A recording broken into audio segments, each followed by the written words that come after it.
Yan po, good afternoon, good afternoon. Ngayon ay mag-harvest tayo ng kangkong. Yan na po, ganyan karami. Yan na, transplant po siya.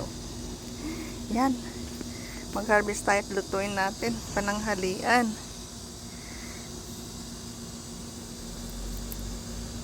Yan. Dami ano, ang grandma mag-harvest ng kangkong. Yan para tutubo ulit. Yan. Tapos lagay natin dyan.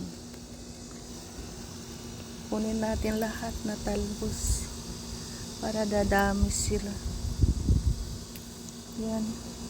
Ang init ngayon sa Korea. Kaya pati tanim na ano sila.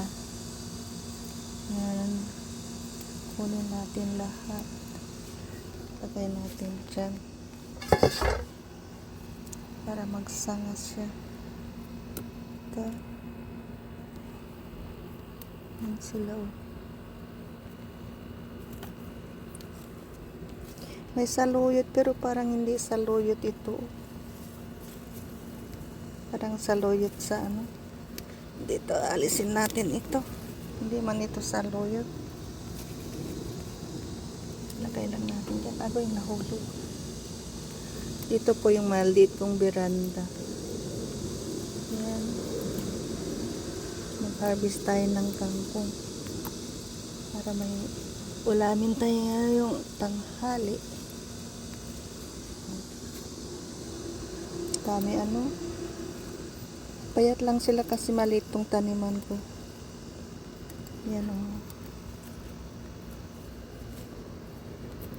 Yan. Dito rin. Kunan natin dito. Marami pa.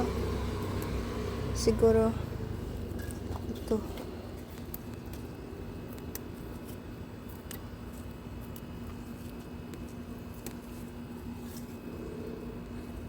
Ito.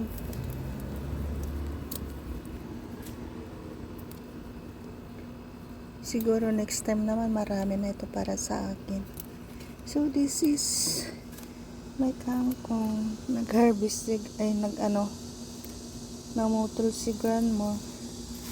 So this is enough. Maybe next time na naman yan. Kulayin ko yan next time. Yan. Transplant ko yan sila. Halina, magluto na po tayo. Yan. Yan kapitbahay ko. Maliit kong kangkungan. Yan, time to cook. Yan o, may milk cook ako o. Plus yung kangkong, iba-blance ko lang yung kangkong ko. Ito, blance ko lang. Dinlagyan ko ng kamatis. At saka, ano ba masarap lagay? Pwede man, sorry. Pwede man alamang or ano bagong ano. Yan po. Lutuin na natin. Yan na po yung kangkong salad ni Grandma. Let us eat. Merong rice. Merong milk cook. Kain na po tayo.